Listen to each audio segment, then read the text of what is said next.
right, you guys. So today we're gonna learn how to carve linoleum, and I hope you can see I'm like trying to do this the best way possible here. So here is my linoleum design. You guys can see it's just on the table right now. And we're just going to go over the different processes. We will talk about a little bit more about safety in class, but we'll talk about a little bit on here too. So I would really like you to pay attention to this whole thing. It's very, very important. You should have this background knowledge before we actually start in class. So you have your linoleum, and then you'll have a clamp that goes on the table. So here is one type of clamp. And here is another type of clamp. Both of them work just fine. You can see that both of them have their like tightening knobs on the bottom. And when you put them on your table, those should go underneath. Don't try to carve with this on top. It will get in your way and it's just going to be a nuisance. So just make sure you loosen it a little bit. You're going to flatten out your linoleum. Put this on the edge here and then just tighten it from the bottom. Alright, so make sure it's pretty tight. Your linoleum's pushed back pretty far, and now my linoleum is pretty stuck on there. You can see that my flat spot is on the top so that I'm able to carve no matter what direction. You will also get a, I don't know what to call this. This is just called, I usually just call it the, like the cutter or the blade holder. Blade holder is a good thing. So you will see that in this blade holder, it's not really focusing, you'll see that there is a ball that's connected to a big piece of metal, and then on the other side there's that little piece of metal, and you see how it separates and it floats? That noise, that's why it makes that noise. So that's a very important part for you to know. That space right there is where you're going to actually put your blade. So you have to pay attention to that. The other end of this is round, and it's round on purpose. If it's directly into the palm of your hand, please don't try to hold this like a pencil. When you're carving, it'll slip right out of your hand, which is not good. Don't carve it like you're a caveman or you're going to stab somebody. You will really want to hold it with this palm, with it in your palm, and then you're going to curl your fingers around, and your pointer finger is going to be at the top, and it's going to look something like this. It's going to feel weird. Like for me, it doesn't feel weird at all, but it will feel weird to you at first. But this is the best way for you to have the best control. So please make sure you are using it in this way. Now let's get to your blades. So you are going to have 4 different blades to choose from. And you will be able to tell what blade it is by the number on the back here. I don't know if you can see it, but on this little bulb, there is a number. So this is a 5. And then we've got a 3 and a 2 and a 1. So there is a big difference between your 1 and your 5 blade. Look at the size of that. And it's really important to pay attention to that, because if you're doing something little, please don't use the 5 blade. But then again, if you're doing the background, don't use the 1, use the 5.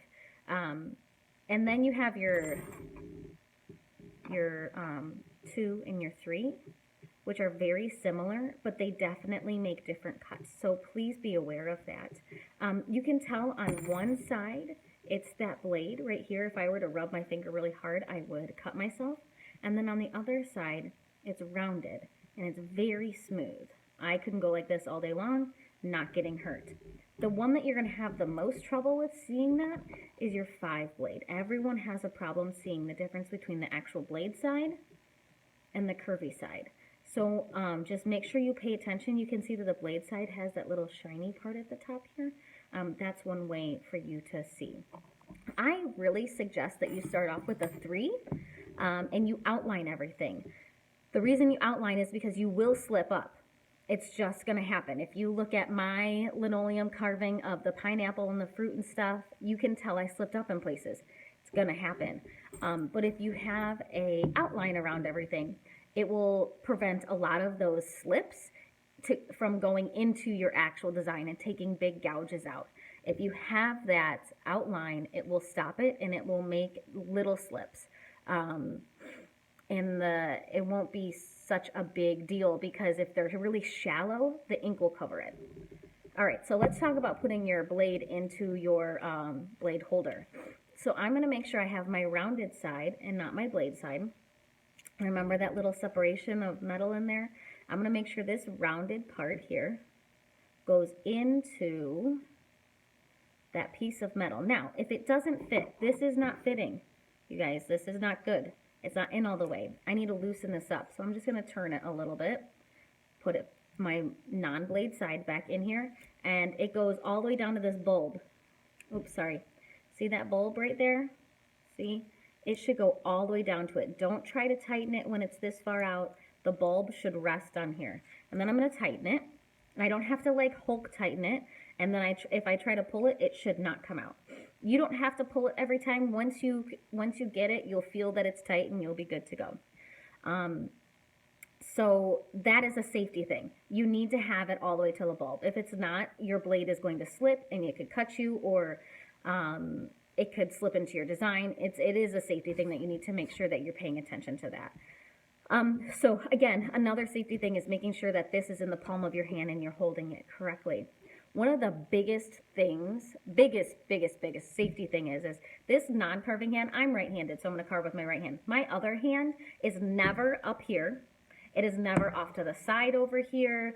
It is always here, always behind. Some people like to have it on their lap, and that's perfectly fine because it's out of the way, but I should never, ever, ever see your hand on the top here, even up here. Even like if it's way up here, that's not cool, okay?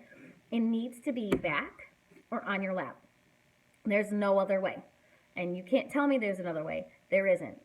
There is a reason why I have never cut myself while I've been carving, and this is the reason. My non-carving hand is always behind my blade. That way, if I do slip, I'm slipping into air. I'm not slipping into my hand, because if my hand is here and I'm carving and I slip, I'm going to gouge my finger. This is the #1 reason why people cut themselves, is because their non-carving hand is where it's not supposed to be. And this typically happens when you're not paying attention. Like you go to talk to your friend about what you did this past weekend, and your hand somehow comes up here, because it is more comfortable to put it up here. So all of a sudden it is here, and then all of a sudden it moves here, and you're talking while you're carving, and then you cut yourself. I have had bad things happen, like someone had to go to the hospital. I've had a kid almost faint because of blood and all that jazz. So it would be in your best interest if you just kept your hand back here. It's not going to hurt anything. It's actually going to be the best option for you. So big safety issue. Non-carving hand behind your blade all the time. Not to the side, not on the top, always behind. When you are carving, you always want to carve away from yourself. You can carve over here a little bit, but never ever should you be carving towards yourself. You will stab yourself, and that's not good, okay? The other thing is we like to sit close to each other, and you need to make sure you have room. Like, there are 2 people at a table for a reason. You should have plenty of room. If that means you need to take your books and put them on the ground, put them on the ground. I don't care, but you need good elbow space, okay? When I carve, I have great posture, and that is just so that I have enough force behind my blade. If you're slouched over and all like hunched over, you're not going to have enough force. If you're sitting up straight, your hands here, and you are carving, then you will have great force behind it, and it will be better for you in the long run. Like, actually, I'm like sitting here right now, and my chair isn't centered, so I'm going to move that over a little bit. I'm going to scoot in, and we're going to get to carving. I'm going to carve on this edge here, and because it's at an angle, it's not straight, I'm just going to turn my body a little bit, not too much. I'm going to make sure my non-carving hand is behind. My blade holder is in my finger. I have my finger right here, and I am going to start straight up in the air. All right, and I'm going to press down, and I'm like right next to my line. I don't have any space between my blade and my line. So I am going to go straight down, and then I'm going to go to a 45-degree angle. I am not going to go down farther. If I go down farther, the blade doesn't stick into the linoleum and it just will slip away. So 45, and sometimes I will rest my hand right behind it because then I know, hey, that's 45 right there if I'm hitting my finger. And then I will start to push. So I'm going to get going here. And as you can see, some of that linoleum is being pulled up by the blade. If you do littler pulls in this, that is perfectly fine. Sorry, it's hard to carve and talk at the same time for me.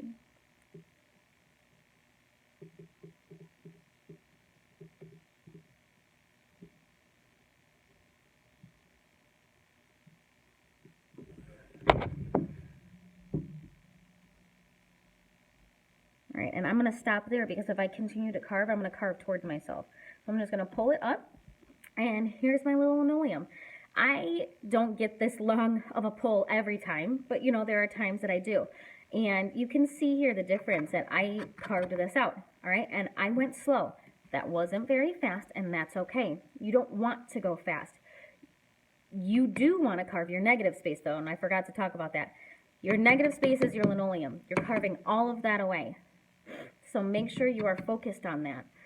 You do not carve the black. Keep the black, all right? So you just keep going after you outline everything. And I'm not going to do that because I would take you, well, you don't want to watch all that because it's going to take too long. But you would carve everything. So I'd carve the rest of the heart. I would carve all of these little parts in here, all of this in here, and then I would probably switch blades. I would not carve those hearts with a 3. I would get my 1 out, or my 2. Probably my 1 though, because I want to be particular. I would carve that with a 1. Right here in this little part. I'm not carving that with a 3. Probably a 1 too. There's not many places I would use a 1, except for these little hearts in there. The rest, like this whole thing, I probably can get done with 1 pass with a 3. Maybe 2 where it's a little bit thicker. But use your blades wisely. Don't continue to like switch them out every 2 seconds. Use one as much as you can, and then go back and use a different one. Go back and use a different one. So after I would outline this outside here, I would not continue to carve with a 3. I would take it out, and I would switch it to a 5. And I would just go, actually I probably would just go like this. Go up and down, like I'm mowing the lawn. And just keep carving till it's all gone. But that's what you're going to do for carving. Now, if I wanted to get to the rest of this heart, I'm going to loosen my clamp here. I'm going to turn my piece, because you can turn it. I'm going to tighten my clamp back up. All right, make sure my linoleum can't move too much. Put my non-carving hand behind. Since I already started my little trench there, I do not need to go straight up and down. I just go to that 45, and then I continue to carve.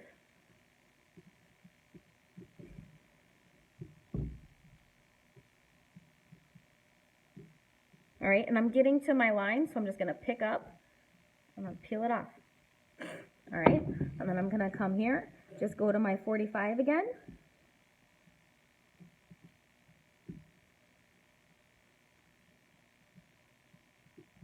What happens if you go too deep? Because that's probably going to happen to some of you. Maybe not all of you, but some of you.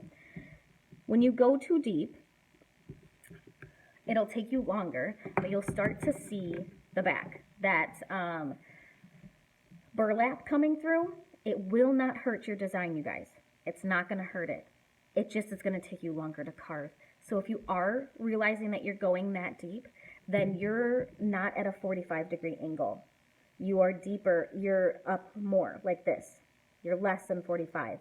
If you find yourself and you keep slipping, like you come in here and you slip, and you come again and you slip, then you are more than a 45. You're way too far down. You're more like getting to that 80, 90. You want to have that nice 45-degree angle. So like this, 45. Don't be up high, don't be too low. 45 right there, all right?